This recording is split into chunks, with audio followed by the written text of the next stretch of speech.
Said Utsman bin Yahya, Mufti Betawi. Sosok Habib Utsman bin Yahya akhir-akhir ini seringkali digambarkan sebagai antek Belanda dan sosok ulama yang tidak mendukung perjuangan kemerdekaan. Benarkah tuduhan ini? Said Utsman hidup di era ketika perjuangan nasionalis ke arah kemerdekaan dapat dikatakan belum muncul dan berkembang. Bagi Said Utsman sendiri, perjuangan yang beliau lakukan terutama adalah perjuangan keilmuan. Terlepas dari kedekatan beliau dengan pemerintah Hindia Belanda, beliau memainkan peran penting dalam jaringan keilmuan Islam. Azyu Mardi Azra, mantan Ketua Dewan Pers dan Rektor UIN Syarif Hidayatullah mengatakan, Habib Utsman mengambil ilmu dari sejumlah ulama di Timur Tengah, antara lain Said Ahmad Zaini Dahlan, Mufti Mazhab Syafi'i di Mekah. Sepulangnya ke Batavia, ia mengajar di Masjid Pekojan atas sokongan Syekh Abdul Ghani Bima. Beberapa muridnya seperti Said Ali Al-Habsyi Kuitang dan Guru Mukni di kemudian hari menjadi ulama penting di Batavia atau Jakarta. Profesor Dr. M. Din Majid, Guru Besar Sejarah UIN Syarif Hidayatullah Jakarta mengatakan, bagi Said Utsman, berjuang tak hanya melalui tindakan atau orasi keagamaan belaka. Yang terpenting adalah bagaimana mengabdikan keluasan ilmunya dalam deret demi deret kata bagi generasi masa depan. Selama masa hidupnya, beliau telah menulis 144 judul tulisan. Hubungan Said Utsman bin Yahya dengan pemerintah kolonial Belanda terutama terjalin lewat penasihat-penasihat kolonial di bidang keagamaan seperti K.F. Holle dan terutama Snok Horgrogne yang tampil dengan pengetahuan agama Islam hingga dipercayai oleh Said Utsman sebagai benar-benar seorang muslim. Kedekatan dan komunikasi Said Utsman dengan Snok bukanlah hal yang aneh pada masa itu, karena para ulama lainnya juga turut meyakini hal tersebut dan turut berbalas surat dengan Snok seperti Kiai Soleh Darat. Beliau adalah guru dari Hadatul Syekh Hasyim Asy'ari, pendiri Nadlatul Ulama, dan sekaligus guru dari Kiai Haji Ahmad Dahlan, pendiri Muhammadiyah. Memiliki hubungan baik dengan Snok yang dianggap oleh beliau memberikan harapan akan kebaikan bagi umat Islam. Pada surat balasan Kiai Soleh Darat kepada Snok, beliau mengatakan, "Dan Tuan, wahai saudara saya, tidaklah samar jika Tuan adalah saudara saya di dunia dan akhirat. Kami berharap dari kebaikan Tuan untuk berbuat kebaikan untuk perkara umat muslim. Salam untuk seluruh para saudara dari Yang Hina, Muhammad Soleh bin Umar, Kampung Darat, Semarang." Syekh Muhammad Arsyad dari Banjar juga termasuk ulama besar Nusantara yang berkirim surat dengan Snok Horgrogne. Dalam suratnya, Syekh Muhammad Arsyad Al-Banjari berharap Snok dapat membantu memutuskan permasalahan Ta'adud Al-Jum'ah. Ia menulis, "Maka hamba harap beribu-ribu kalau ada nugraha Tuan akan disalah putusan dari Tuan supaya akan terjalin betul. Karena ini perkara jika sekiranya ada belas kasihan Tuan mengawani akan putusan Tuan, niscaya akan terjalan juga. Yaitu hamba harap akan Tuan menguatkan yang ini masjid tiada harus berbilang." Sosok selanjutnya adalah Syekh Arsyad bin Alwan Al-Bantani. Sosoknya turut berjuang bersama pahlawan nasional, Syekh Arsyad Tawil yang pada bulan Desember 1945 disebut oleh Bung Karno sebagai pahlawan besar dari Banten. Pasca peristiwa geger Cilegon di tahun 1988, Syekh Arsyad bin Alwan dihukum dan diasingkan ke Kupang, Flores, Nusa Tenggara Timur. Namun tahukah Anda bagaimana sang pahlawan ini menggambarkan sosok Snok dalam suratnya? Kehadapan hadirat Tuan pemilik kedudukan yang tinggi, yang berbicara dengannya adalah sebuah kenikmatan tersendiri, seorang teladan dari tokoh-tokoh agung, pemilik keutamaan dan nama baik, yang aku khususkan dengan menyebutnya, yaitu hadirat sang pemilik kesempurnaan dan keagungan, Tuan Paduka kami yang masyhur, namanya yaitu Tuan Snok Effendi Abdul Ghaffar.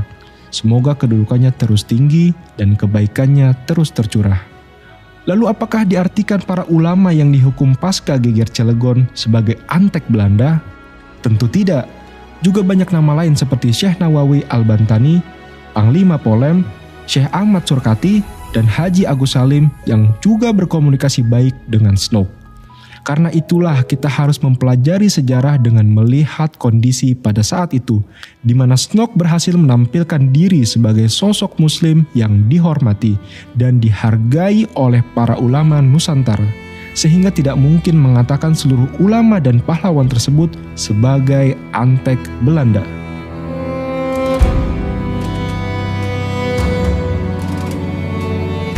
Ahmad Athoillah mengatakan, dalam peranannya, Said Usman memiliki dua konsep pemikiran, yaitu pertama, pandangan interaksi sosial di mana seorang muslim tetap dapat hidup berdampingan, saling menghormati dengan non-muslim dengan damai, asalkan terjamin kebebasan dalam pelaksanaan menjalankan ibadah keagamaan. Konsep kedua adalah pandangan struktural sosial tentang sikap hidup dan beribadah di bawah rezim kolonial dengan tetap menghormati dan mematuhi peraturan-peraturan kolonial yang tidak melanggar syariat Islam. Secara jujur, Said Usman memandang bahwa kekuasaan non-muslim terhadap umat Islam adalah keburukan yang tak terelakkan bagi umat Islam. Tetapi ia menolak setiap bentuk perlawanan umat Islam terhadap kolonial dan dirinya tidak pernah akan dapat dibujuk oleh pemerintah kolonial untuk memberi konsesi-konsesi yang berlawanan dengan Islam. Said Usman memiliki ijtihadnya sendiri terkait bagaimana berstrategi dakwah di masa kolonial. Karena pada masa itu pemerintah kolonial memiliki ketakutan yang berlebihan terhadap Islam yang akhirnya menyebabkan tekanan pemerintah yang kuat terhadap keagamaan umat Islam. Dengan dasar inilah Said Usman melakukan hubungan kerjasama dalam bentuk menghormati sesama manusia seperti yang dilakukannya dengan non-muslim termasuk pemerintah kolonial. Usulan dan permintaan Said Usman seringkali diterima oleh pemerintah kolonial. Ia berusaha menjamin kerjasama antara masyarakat dan pemerintah selama syarat tidak mencampuri urusan agama. Karya dan jasa beliau menghasilkan munculnya Stadsblad van Nederlands-Indië nomor 152 Pristeraden tahun 1882, maka disimpulkan bahwa setiap keputusan terhadap masalah di pengadilan agama harus diputuskan melalui hukum Islam dengan tidak ada campur tangan dari para bupati atau regen atau pejabat lainnya. M. Nopal mengatakan, sikap akomodatif Said Usman terhadap kebijakan pemerintah Hindia Belanda, terutama dalam masalah politik, juga dilakukan dalam kapasitasnya sebagai mufti dan ulama yang berkewajiban menjaga keselamatan masyarakat dari ghurur atau tipu daya. Karena itu, dalam banyak karyanya, Said Usman selalu mengajarkan masyarakat untuk berlaku baik terhadap pemerintah dan mengharapkan pemerintah tidak mencampuri urusan agama. Fokus beliau adalah pendidikan umat dan implementasi syariat Islam di masyarakat.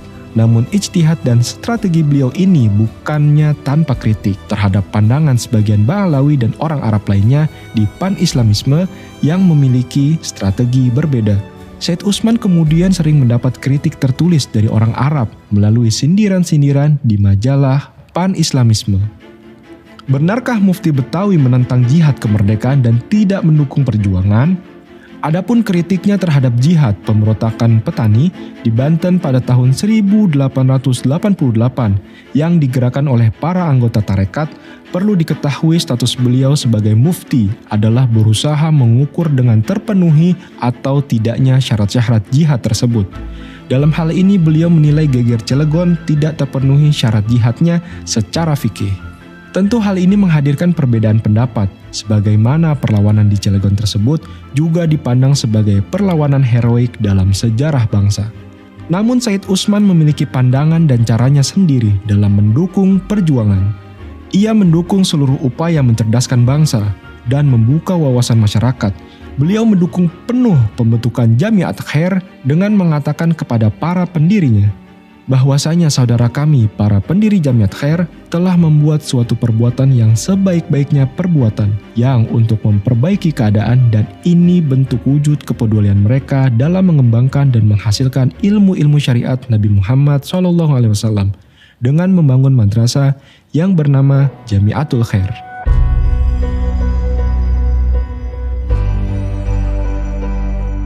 Profesor Aziumardi Azra menyebutkan bahwa di akhir hidupnya, yaitu pada dekade kedua abad ke-20, Said Usman memberi dukungan dan pembelaan yang kuat terhadap gerakan Sarekat Islam.